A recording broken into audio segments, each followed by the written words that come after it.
ओम शांति, ओम शांति, ओम शांति। आज 14 दिसंबर 2025 की अव्यक्त मुरली है। रिवाइज डेट है 18 फरवरी 2008। आज की अव्यक्त मुरली का शीर्षक है विश्व परिवर्तन के लिए शांति की शक्ति का प्रयोग करो। विश्व परिवर्तन के लिए शांति की शक्ति का प्रयोग करो। आज बाप दादा अपने विश्व परिवर्तक बाप की आशाओं के दीपक बच्चों को चारों ओर देख हर्षित हो रहे हैं। बाप दादा जानते हैं कि बच्चों का बाप दादा से अति अति अति प्यार है और बाप दादा का भी हर बच्चे के साथ परम गुणा से भी ज़्यादा प्यार है और ये प्यार तो सदा ही संगम युग में मिलना ही है। बाप दादा जानते हैं जैसे जैसे समय समीप आ रहा है उसी प्रमाण हर एक बच्चे के दिल में ये संकल्प उमंग उत्साह है कि अभी कुछ करना ही है, क्योंकि देख रहे हो कि आज की तीनों सत्ताएं अति हलचल में है। चाहे धर्म सत्ता, चाहे राज्य सत्ता, चाहे साइंस की सत्ता। साइंस भी अपने प्रकृति को यथार्थ रूप में चला नहीं सकती।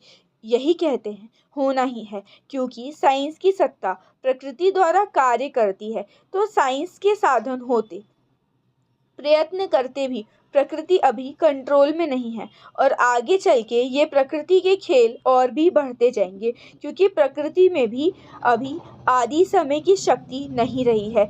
ऐसे समय पर अभी सोचो अभी कौन सी सत्ता परिवर्तन कर सकती है। ये साइलेंस की शक्ति ही विश्व परिवर्तन करेगी। तो चारों ओर की हलचल मिटाने वाला कौन है, जानते हो ना? ये सिवाय परमात्म पालना के अधिकारी आत्मा के और कोई नहीं कर सकता। तो आप सभी को ये उमंग उत्साह है कि हम ही ब्राह्मण आत्माएं बाप दादा के साथी हैं और परिवर्तन के कार्य की भी साथी हैं। बाप दादा ने विशेष अमृत वेले तथा सारे दिन में चलते हुए भी देखा है, जितना दुनिया में तीनों सत्ताओं की हलचल है उतना आप शांति की देवियाँ, शांति के देवों की जो शक्तिशाली शांति की शक्ति का प्रयोग करना चाहिए उसमें अभी कमी है। तो बाप दादा अभी सभी बच्चों को ये उमंग दिला रहे हैं। सेवा के क्षेत्र में तो आवाज़ अच्छा फैला रहे हो, लेकिन साइलेंस की शक्ति को चारों ओर फैलाओ। बाबा ने कहा सेवा की जिम्मेदारी कितनी भी बड़ी हो, लेकिन सेवा के सफलता का प्रत्यक्ष फल शांति की शक्ति के बिना जितना चाहते हैं उतना नहीं निकल सकता। और अपने लिए सारे कल्प की प्रारब्ध को भी साइलेंस की शक्ति से ही बना सकते हैं। इसके लिए अभी हर एक को स्व के प्रति सारे कल्प की प्रारब्ध राज्य की और पूज्य की इकट्ठा करने के लिए अभी समय है, क्योंकि समय नाजुक आना ही है। ऐसे समय पे शांति की शक्ति द्वारा टचिंग पावर, कैचिंग पावर बहुत आवश्यक होगी। ऐसा समय आएगा जो ये साधन कुछ नहीं कर सकेंगे। सिर्फ आध्यात्मिक बल बाप दादा के डायरेक्शंस की टचिंग कार्य करा सकेगी। अपने को चेक करो, बाप दादा की ऐसे समय में मन और बुद्धि में टचिंग आ सकेगी, इसमें बहुत काल का अभ्यास चाहिए। इसका साधन है मन बुद्धि। सदा ही, कभी भी नहीं, सदा क्लीन और क्लियर चाहिए। अभी रिहर्सल बढ़ती जाएगी और सेकंड में रियल हो जाएगी। ज़रा भी अगर मन में बुद्धि में किसी भी आत्मा के प्रति या किसी कार्य के प्रति, किसी साथी सहयोग के प्रति ज़रा भी नेगेटिव होगा तो उसको क्लीन और क्लियर नहीं कहा जाएगा। इसीलिए बाबा यही अटेंशन खिंचवा रहे हैं। चेक करो साइलेंस पावर कितनी जमा की। सेवा करते भी साइलेंस की शक्ति अगर वाड़ी में नहीं है तो प्रत्यक्ष फल सफलता जितना चाहते हैं उतना नहीं होगा। मेहनत ज़्यादा है, फल कम। सेवा करो लेकिन शांति की शक्ति संपन्न सेवा करो, उसमें जितने रिजल्ट चाहते हो उससे अधिक मिलेगा। बार बार चेक करो।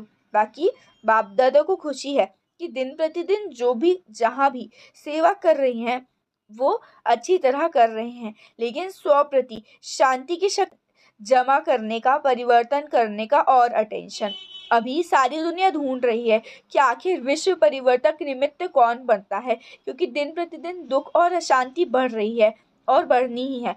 तो भक्त अपने इष्ट को याद कर रहे हैं, कोई अति में जाके परेशानी से जी रहे हैं, धर्म गुरुओं की तरफ नज़र घुमा रहे हैं और साइंस वाले भी यही सोच रहे हैं कैसे करें, कब तक होगा। तो इन सबको जवाब देने वाले कौन? सबकी दिल में यही पुकार है, आखिर भी गोल्डन मॉर्निंग कब आनी है। तो आप सभी लाने वाले हो ना? हाथ उठाओ जो समझते हैं हम निमित्त हैं। अब कहा कि जो याद का अर्थ है वो है शांति की पावर, और वो प्राप्त होगी जब आप टॉप की स्टेज पर होंगे। जैसे कोई टॉप स्थान होता है, टॉप पोजीशन होती है, तो वहाँ खड़े होते हैं तो कितना सारे नज़ारे सभी स्पष्ट दिखाई देते हैं ना। वैसी आपकी जो टॉप की स्टेज है ना, सबसे टॉप है परम धाम। बाबा कहते हैं सेवा की और फिर टॉप की स्टेज पर बाप के साथ जाकर बैठ गए। ऐसे थक जाते हैं ना, तो 5 मिनट भी कहीं शांति से बैठ जाते तो फर्क पड़ जाता है। ऐसे ही बीच बीच में बाप के साथ आकर बैठ जाओ। और दूसरा टॉप का स्थान है सृष्टि चक्र को देखो। सृष्टि चक्र में टॉप स्थान कौन सा है? संगम युग पर आके सुई टॉप पर दिखाते हैं। तो नीचे आए सेवा की, फिर टॉप स्थान पर चले आओ। तो समझा क्या करना है? समय आपको पुकार रहा है या आप समय को समीप ला रहे हो? रचता कौन? तो आप ऐसे ऐसे प्लान बनाओ। अच्छा, बच्चों ने कहा है आना ही है, तो बाप ने कहा हाँ जी। वैसे एक दो की बातों का स्वभाव वृत्ति को समझते हाँ जी करने से संगठन की शक्ति साइलेंस की ज्वाला प्रकट करेगी। ज्वालामुखी देखा है ना, तो ये संगठन की शक्ति शांति की ज्वाला प्रकट करेगी। अच्छा, फिर आगे बाबा ने पार्टियों से मुलाकात की थी, तो फिर उसमें सभी को ये कहा है कि अब सभी एक ही स्वभाव, एक ही संस्कार और एक ही सेवा का लक्ष्य रखो। शांति की शक्ति कैसे बनाए, फिर उसका प्लान बनाओ। फिर आगे कहा है कि अभी जो संस्कार मिलन है ना, उनको बहुत करना है, क्योंकि शुभ वृत्ति, शुभ दृष्टि और शुभ कृति। और कहा है कि आत्मा जो कोई अगर स्वयं के संस्कार परिवर्तन नहीं भी कर पाती है, चाहती है लेकिन कर नहीं पाती है, तो उनके प्रति रहम दिल बन क्षमा सहयोग स्नेह देकर अपने ब्राह्मण परिवार को शक्तिशाली बनाए। इसका भी प्लान बनाओ। फिर आगे कहा, जैसे कुमारियों से बात की थी, युगलों से भी बात की थी, तो बाबा ने कहा कुमारियाँ जो है ना वो डबल लकी हैं।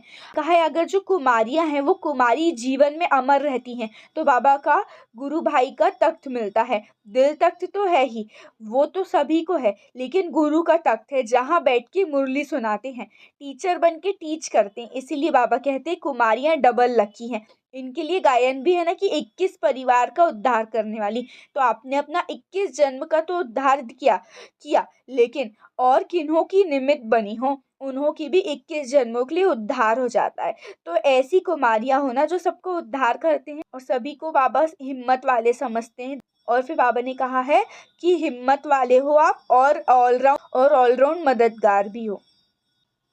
रैगी टीचर से बात की। अच्छा, चारों ओर के बाप दादा के दिल तख्त नशीन और विश्व राज्य के तख्त नशीन सदा अपने साइलेंस की शक्ति को आगे बढ़ाते, औरों को भी आगे बढ़ाने का उमंग उत्साह देने वाले, सदा खुश रहने वाले और सबको खुशी की गिफ्ट देने वाले। चारों ओर के बाप दादा के लकी और लवली बच्चों को बाप दादा का याद प्यार दुआएं और नमस्ते। अब कहो, हम रूहानी बच्चों की रूहानी बाप दादा को याद प्यार, गुड मॉर्निंग और नमस्ते नमस्ते नमस्ते। शुक्रिया बाबा, शुक्रिया। वरदान, हर कंडीशन में सेफ रहने वाले, एयर कंडीशन के टिकट के अधिकारी भव। हर कंडीशन में सेफ रहने वाले, एयर कंडीशन के टिकट के अधिकारी भव। विस्तार, एयर कंडीशन की टिकट उन्हीं बच्चों को मिलती है जो यहाँ हर कंडीशन में सेफ रहते हैं। कोई भी परिस्थिति आ जाए, कैसी भी समस्याएं आ जाए, लेकिन हर समस्या को सेकंड में पार करने का सर्टिफिकेट चाहिए। जैसे उस टिकट के लिए पैसे देते हो, ऐसे यहाँ सदा विजयी बनने की मनी चाहिए जिससे टिकट मिल सके। ये मनी प्राप्त करने के लिए मेहनत करने की ज़रूरत नहीं, सिर्फ बाप के साथ सदा साथ रहो तो अनगिनत कमाई जमा होती रहेगी। स्लोगन, कैसी भी परिस्थिति हो, परिस्थिति चले जाए लेकिन खुशी नहीं जाए। कैसी भी परिस्थिति हो, परिस्थिति चली जाए लेकिन खुशी नहीं जाए। अव्यक्त इशारे, अब संपन्न व कर्मतीत बनने की धुन लगाओ। विस्तार, जैसे आपकी रचना कछुआ सेकंड में सब अंग समेट लेता है, समेटने की शक्ति रचना में भी है। आप मास्टर रचता समेटने की शक्ति के आधार से सेकंड में सर्व संकल्पों को समाकर एक संकल्प में स्थित हो जाओ। जब सर्व कर्मेंद्रियों के कर्म की स्मृति से परे एक के आत्मिक स्वरूप में स्थित हो जाएंगे, तब कर्मतीत अवस्था का अनुभव होगा। अच्छा, ओम शांति, ओम शांति, ओम शांति।